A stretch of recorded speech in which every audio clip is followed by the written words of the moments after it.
Good day everyone! So today we will be discussing about the common problems or issues faced by school administrator. Here are our learning objectives. At the end of the lesson, you should be able to first, recognize the different problems or issues faced by the school administrator. Second, identify the strategies and methods for dealing with various issues and problems. And lastly, internalize the qualities of an effective school administrator.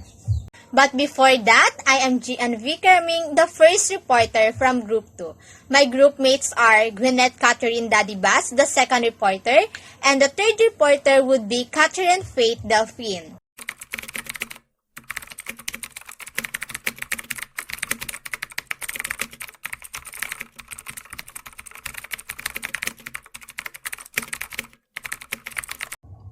The interviewee is no other than the principal for Obanita National High School, Dr. Ronilo B. Tu.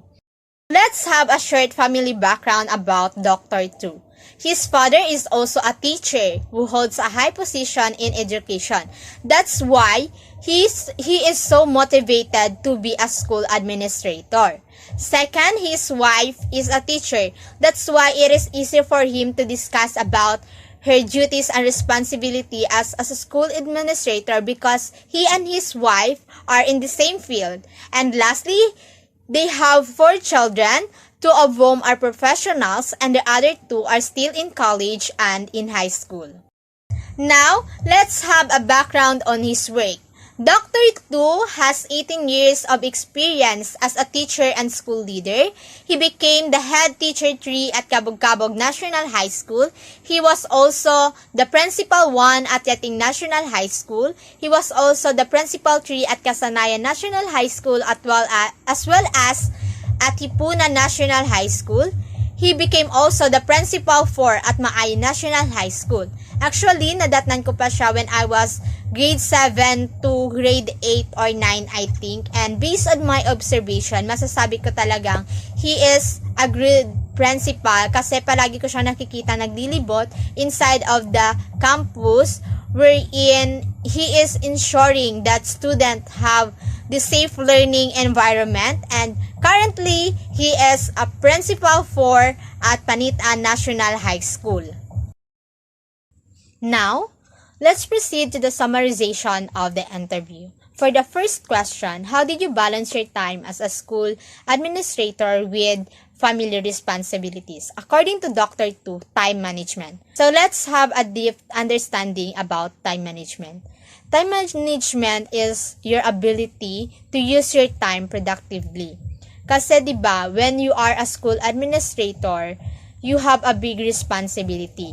Kaya kailangan mong iplano and i-organize yung mga kailangan mong gawin o tapusin with your available time, as well as maglaan ka din ng time to do your responsibilities sa iyong pamilya. Reflecting on this, time management is important in everything we do. As a student and as a daughter as well, time management is napakahalaga talaga sa akin. Kasi as a student, minsan nagsasabay yung mga kailangan gawin na ipasa, yung mga quizzes, yung mga projects, and yung mga reporting. So, what I did is, palagi ko mayroon akong time schedule. Within the span of time, ito yung kailangan kong gawin. And pagdating sa bahay, of course, I need to help my mother doing the household chores because that's my responsibility as a daughter.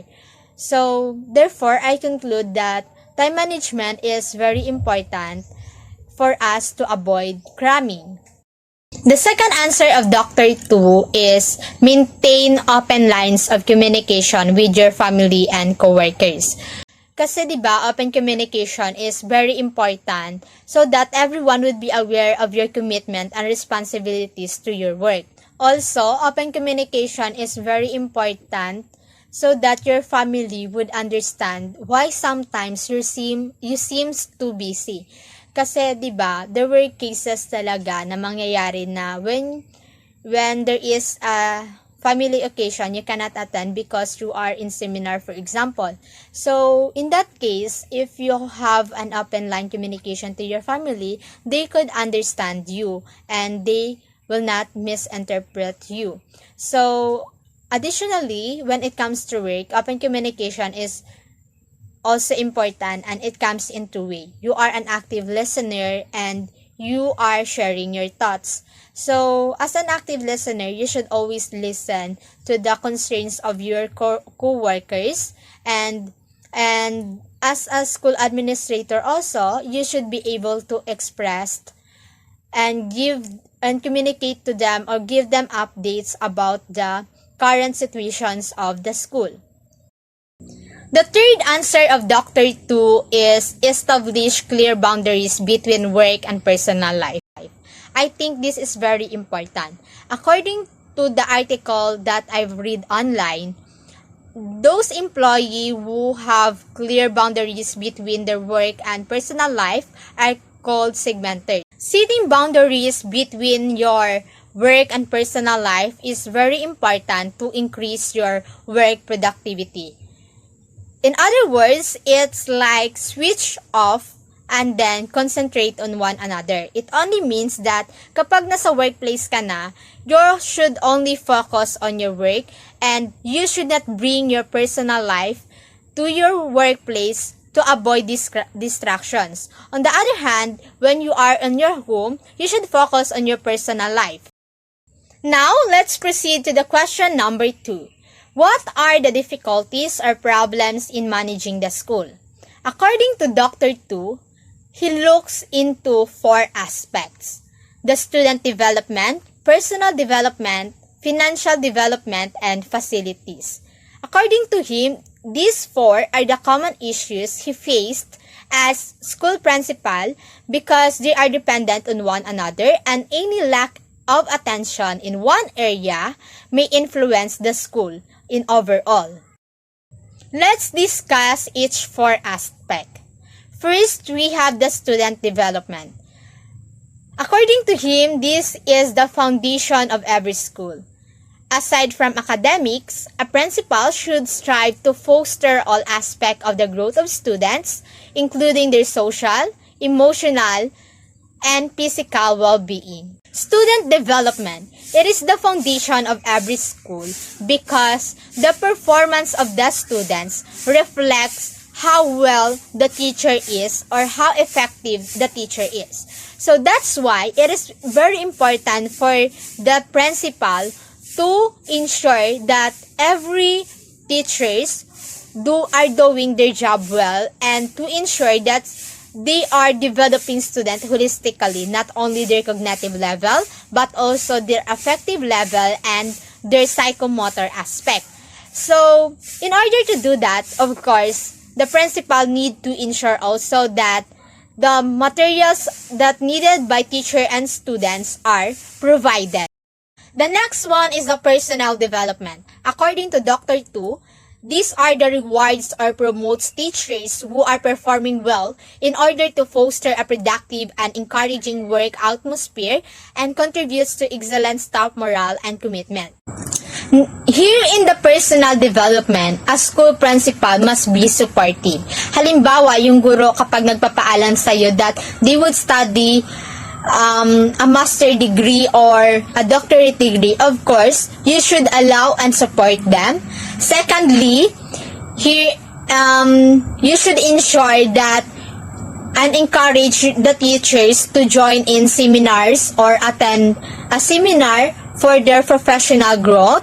And then, halimbawa, kung may mga event and you assigning a certain teacher, of course, if successful yung event, you need to give the teacher a rewards so that they know that you appreciate their effort and it could add to their confidence. And lastly, you should encourage your teacher to do well in their job so that they could be promoted into a higher position. The third one is financial development. According to Dr. Tu, due to limited resources and budget constraints, it is necessary to allocate resources appropriately while ensuring that students receive high-quality education. The next one, dito sa financial development, a school principal must know the different strategies on how to utilize the resources in a productive way.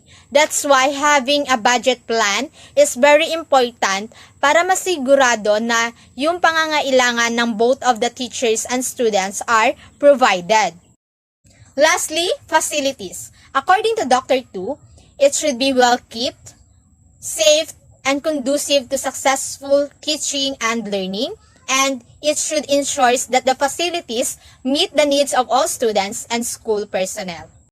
Lastly, dito sa facilities, a school principal should ensure that they have an adequate facilities such as mga library, laboratory room, computer room, and any other facilities that would contribute to the academic performance of the learner. Additionally, school facilities affect the well-being of the student. That's why it is very important to have a good quality of facilities so that students and teachers could have a safe place to learn and teach and could be comfortable while learning. It is very important to address the issues or problem that may arise in these four aspects: the student development, personal development, financial development, and facilities, because any problem that may arise in these four aspects may impact the performance of the school as well as of the student. And that would be all about my report. Thank you!